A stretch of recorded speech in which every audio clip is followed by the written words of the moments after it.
So my primary motivation for this particular session is to get us to think about outside of our boundaries.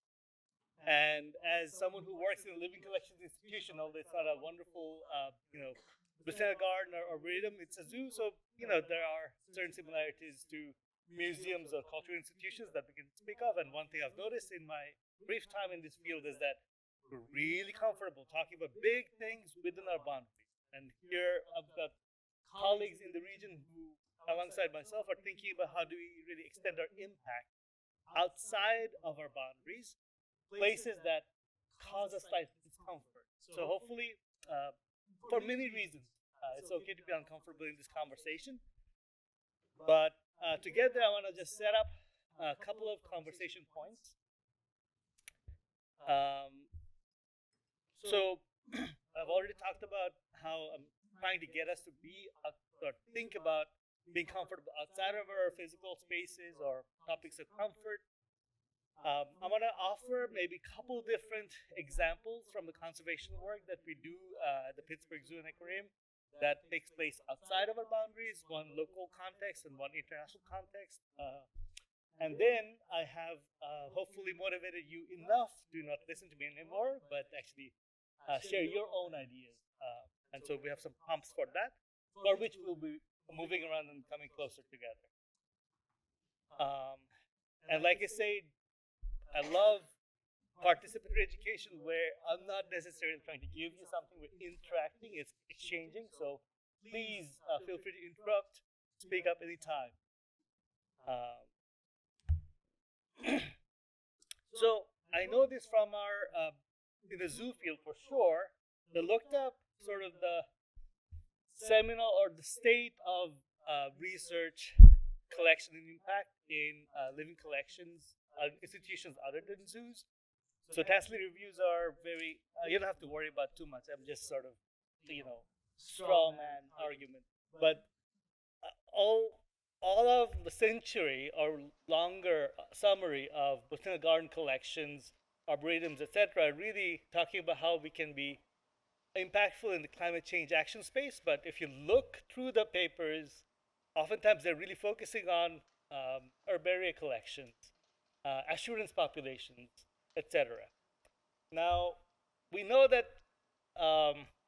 our institution's physical boundaries are only small spaces, and when we collect species for assurance populations, be it a zoo or herbaria or botanical garden, we're removing the ecological context, or not really thinking in a system-centric way, but in a species-centric way, which has its own power. That's our bread and butter. But our task this afternoon is to try to think how we think beyond these frameworks.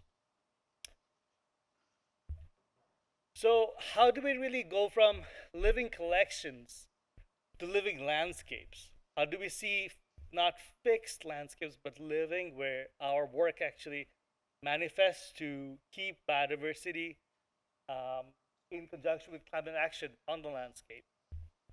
If you're a nature education organization, nature center of sorts, how do we go from distributed, hopeful optimism about the future of teaching a kid to actually getting them to be part of participatory action in some way? So how do we go from education to conservation action? And again, hopefully not too much reiterating, but how do we go from within the boundaries to outside? My hypothesis is that, at least for the work that the Pittsburgh Zoo Aquarium is doing, our work for conservation action and impact is guided by an organizational conservation strategy. I'm happy to send to you a 12-page document that backs up this framework, but this is essentially our blueprint for dollar return on impact on any conservation investment that we do.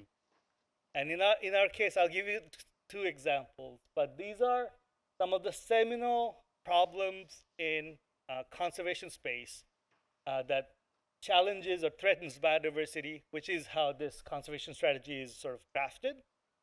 But and these are also backed up by literature, as in scientific literature. So if you are thinking how we got there, of course, each of our institutions have a board, scientific advisory committee, an implementation committee, higher management, and so on. So this was a conversation of perhaps over 8 to 10 months, over a year, year and a half, um, making sure that all these different stakeholders, including my colleagues that work at the zoo at all levels, are buying in. So how that specifically looks like, I'd love to hear how it may play out for your institution, but that our board committee that oversees conservation work, even if they didn't have focal background in this area, were tuned into this conversation over several meetings, several conversations. And same went with all the different stakeholder groups. Point being, when we go out into the community, we can point to this framework. You can come up with your own framework. I'm just saying that this guides any of the work that we do that we typically haven't done or historically haven't done that is not in our legacy. So I'd invite you to think about what this framework looks like for your institution, for the program that you're running, for the work that you want to do, and how do we go from what has been done to what needs to be done. And each of the other wonderful thing this strategy does is that it provides a very detailed rubric, almost 100 points to evaluate any given program at any time, starting from focal conservation challenges to more integrative approaches, such as say what are we calling these days? I don't know. I haven't updated my slides since the government changes. So, but environmental equity, inclusion, and how do we work in underserved communities and so forth. All those are reflected in the evaluation process as well. Now, I'll give you a couple quick examples, and hopefully that sort of illuminate how climate change thinking is included in our work. So, very basic premise of native trees or plant species can support biodiversity. Cool. We've all, heard and loved Doug Tallamy. But in Pittsburgh, there are a lot of urban green spaces where it provides an opportunity for us to think about tree planting as not just as only a biodiversity solution, but actually a large-scale land management solution. There are organizations, including the city as well as Tree Pittsburgh and wonderful colleagues, that are active in these spaces. So how could we get involved, empower, and inform the decisions on planting in community spaces?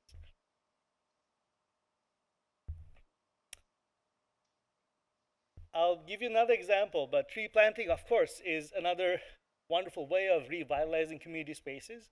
In many cases in Rust Belt cities, especially in Pittsburgh, these green spaces are a community burden.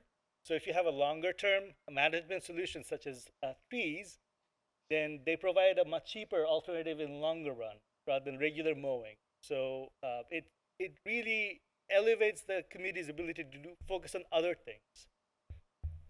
And of course, these are community activation spaces. I'll give you another example.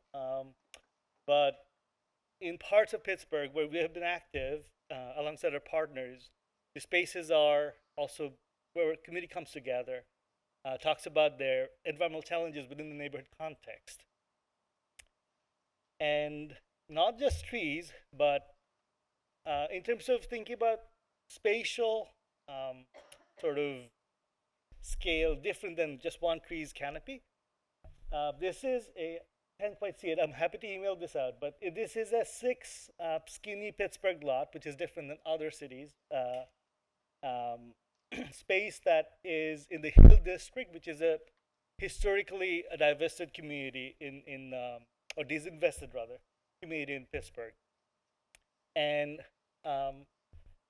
this space initially was thought as a place where they'll just plant a bunch of pollinator meadows, et cetera, but we sort of went in with the conversation with the community stakeholders to see how these design solutions can bring in community learning, science education, biodiversity benefits, food benefits. So And this design, we all design our own campuses, right? So this is a comfort zone for us, but in a different context. So this particular service and conversation discussions that happen over 3 to 4 months is not a sort of mindset that the community had. And we, of course, approach this conversation not in a sort of deficit mindset, but sort of understanding the community's need from this space and offering design solutions that bring in biodiversity solutions such as planting oaks or poplars and other specific tree species, but also food gardens and fruit trees, and as well as when good, have a more permanent non-grass planting solutions such as native meadows. We're in conversations with the zoo's team to see how we can embed nature education, prompts or reflections, so the community doesn't have to come to the zoo, but actually we take the zoo's sort of nature engagement strategies into the community space. So that's one example in Pittsburgh. The other one is of a different scale and happens abroad, but I wanted to highlight that the work that we're allowed to do in our program is innovative. And actually, I want to acknowledge FIPS's Shishir. I'm forgetting his last name. He's one of the scientists here, and he's involved in the Safe Red Panda work. If you're not in the zoo world, this is a collaborative program between different zoos, as well as organizations such as FIPS and a couple others that are focused on a species-based program, but really looking at system-centric, such as conservation problem-centric solutions in Eastern Himalayas. Now, we're providing a lot of scientific oversight for habitat restoration, forest connectivity, and community-based conservation in Eastern Himalayas. But in any of that work, because it's a forested ecosystem, a lot of our conservation action is indeed climate action. If one of the previous presentations had a precipitation projection slides, and this region is projected to experience a lot more precipitation over time. So forest conservation is indeed really important in this region. So how many people have a loft, or how many people are bored? I am. Okay, I would love to hear from you all, if that's okay. This is that space really that you'd like to reclaim, I know. So can we maybe consolidate some of the tables and consider two questions, or two broad questions? So what are the context for your organization to become involved in climate questions slightly outside of your comfort zone? That's one component, and I'll show you the second slide, but we'll get to that in just a second. And how do we act in these contexts and spaces? So those are the things I'm sort of motivating you to think about. I'm hoping that this conversation takes about 15 minutes or so, I believe. And then the following takes place maybe 20 or so minutes, and then hopefully we have some time back to share our own sort of gleanings and understandings.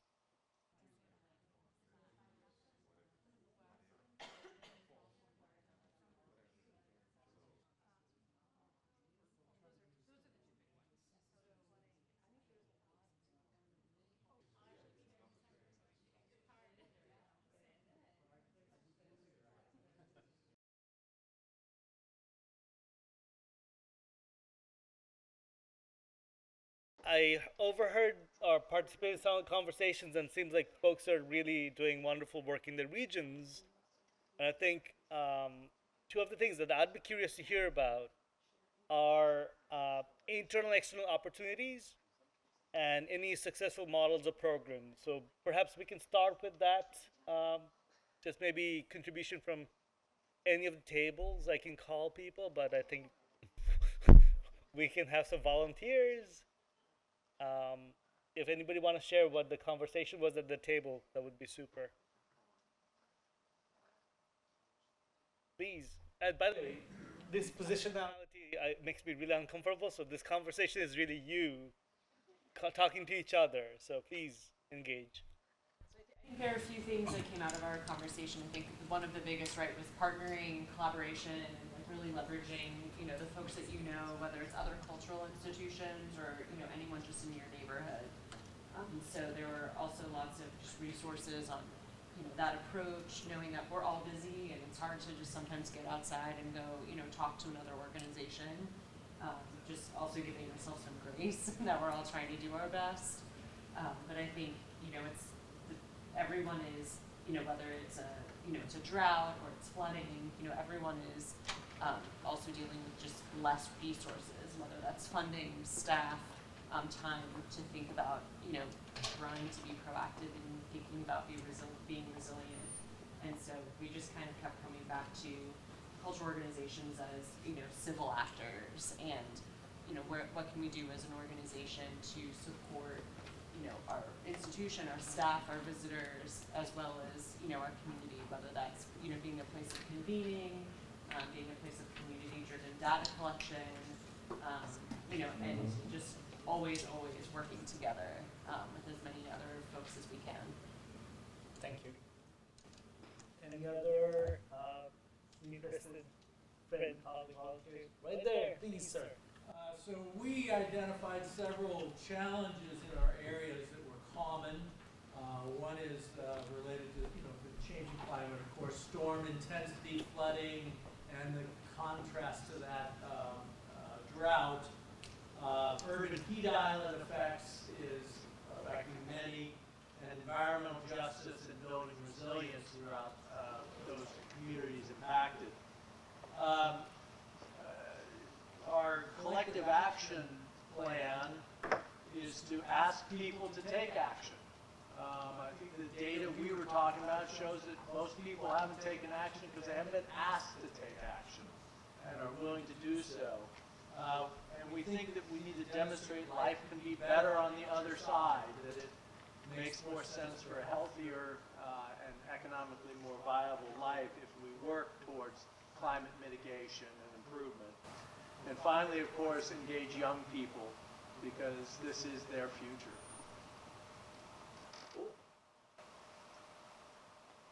Do you want to follow up on that? I had some really great conversations and chatter from this table or this area, so they're really outstanding, you guys. Just Well, can I just add one more thing to it, because I think we covered a lot of that, but also the power of repetition, that it's not going to take, it's not a one-time thing. The building these relationships takes time, and it takes multiple efforts, and to be prepared for that and not to be completely exhausted after, you know, demoralized after the first attempt that may not go as smoothly as you wanted to.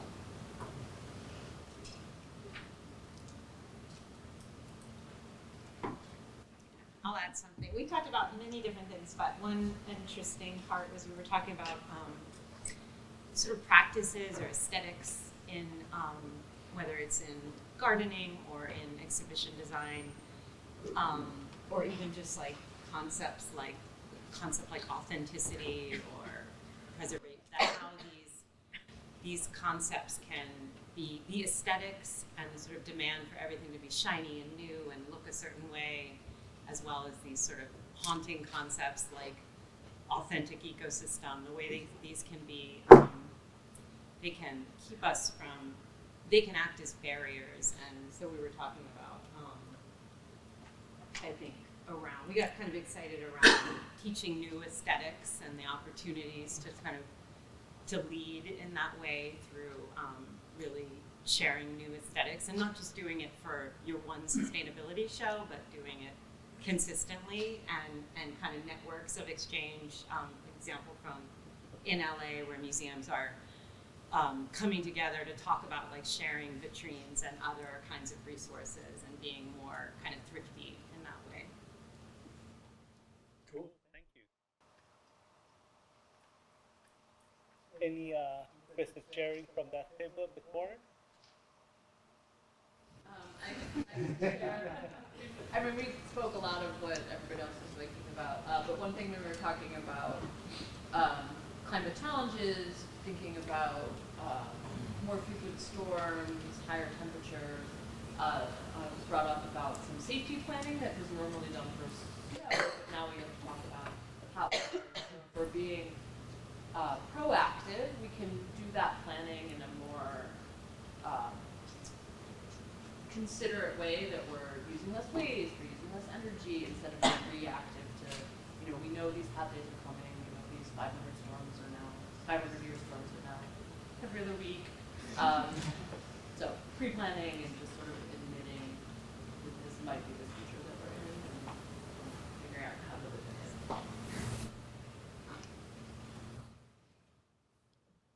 I'm curious if in the room there are examples that are sort of you're willing to share that are transformative or catalytic in your region or your organization, that has sort of taken your work outside of your boundaries to the community in a way that addresses, physical boundary-driven problems. It doesn't have to be that high bar. Just any good example is fine. Yeah, please. Well, I work for a historic preservation organization, and I'm the director of sustainability. And the fact that I think that we even talk about climate change is something that, and I think everybody in the organization is willing to, but it's unexpected for some people outside, and it's been embraced. But we're not just talking about the history of the sites. We're also talking about how the sites were impacted, by climate. Cool. Thank you. Other potential examples? Yes, please. We turned adversity into messaging in that we had a threatened natural gas pipeline to be put across our wildlife corridor. It was a 6-year court battle. We ended up losing. And the pipeline is now in the ground, and we're actually working with the energy company to turn almost 1 mile of destroyed forest into pollinator habitat. But the reason it was transformative is that we took our fight public, but not so much as for Bernheim, but for the public. And the messaging was, yeah, this will destroy some of our 16,000 acres, but more importantly, it's the wrong direction to be going for the climate, for your health, for your children's health. And suddenly there were Save Bernheim signs everywhere throughout the region, in yards and businesses and everything else. And it probably boosted us in already a decent reputation for the environment into a leadership role with our voice. And so sometimes, that old saying, make lemonade out of lemons, that's sort of what this did. I'm curious about the dynamic internally before you guys went public with this campaign of the conversations, if you're allowed to share a little bit about the internal decision makers, be it the board or the higher leadership, what the conversation was. Oh, we had some hot wing-ding conversations, I'll tell you. Yes, quite honestly, many of them weren't concerned about going public. It was really the nuances of the language we would use. I had to tell them, I said, the minute you take this public, we can have the best messaging in the world, but people are going to say what they're going to say. Other organizations are going to jump on board, and some are going to be a lot more radical than we may be presenting ourselves. Some will focus on the evil of big energy. Some will focus on the loss of forest. We want to focus on the fact that this is the wrong direction for the public and for the environment and for wildlife. And so we had some really big, hot conversations. I'm proud of the fact that they finally voted to say, yeah, let's go. And once we went and it was starting to hit, and it took all kinds of twists and turns, including a funeral march with caskets, with Bernheim Forest written on the the side of the caskets by some supporting organization, which we couldn't control. They just said, Mark, keep going. You know, you guys got to keep going. We're in it. Keep going. And so it ended up being a very successful positioning in the end, even though we lost the battle. And it was an uphill battle all the way. That is a great example of where, again, I'm not specifically talking about my institution, but that included too. I feel like when we're looking out to the community and trying to make an impact, there's a bit of nervousness, a bit of tentativeness of what has been done legacy-wise and what is the potential uncharted territory. And it's just really enthusing to hear that even if you lost the battle, you might be winning the war in the long run. We have got about a few minutes. Anybody have any last comments, questions? Yes, please. One thing we talked about at our table, and it's kind of come up from other people across the room, is that, and I also kind of talked about this in my presentation, where the public wants more climate programming. When we talk to people who work in museums and institutions, they want more sustainability, they want more sustainable operations. You mentioned that when you talk to other corporations, they want to do more sustainability stuff, but there's this very strange barrier holding us back. Like, we don't know if that's our responsibility, we don't know if we're allowed to, we don't know if that counts as lobbying, and we're not allowed to do that as nonprofits, we don't know if we're going to make someone upset, we don't know if we're going to upset our audience, and we're all kind of like hovering around this question of like, oh, we can't do that, we can't say that, when the data shows that we all want to do this work.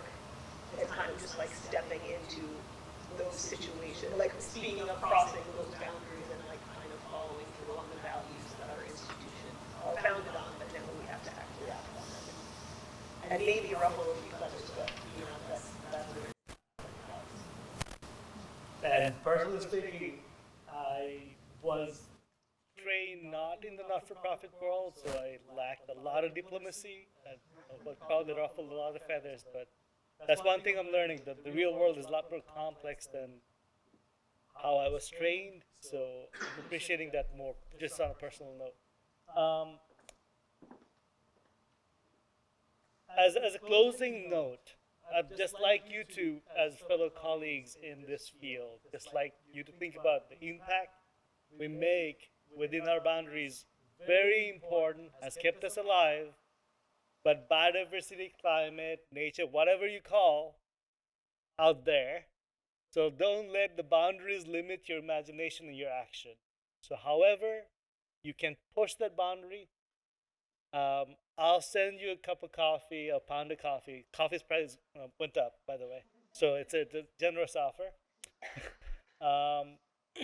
And the other thing what I've learned is that and it may not be applicable for everybody, but if your institution has a chance to have the organizational impact strategy, be it climate, be it biodiversity, I'd invite you to consider that. We're part of the Climate Toolkit that provides us with a wonderful sort of roadmap for actions in terms of conservation of biodiversity and aligning our actions to climate change. And other biodiversity drivers, really well thought out, sort of built collaboratively. Conservation strategy has really helped with having conversations that are perhaps somewhat tentative or uncomfortable. So I'd invite you to do that, and I'm happy to share with Andrew or whoever is interested to the longer form conservation strategy, should that be of use. But thank you very, very much for your time. Hopefully this was productive for you. And yeah, and thanks Phipps and Andrew for inviting me. So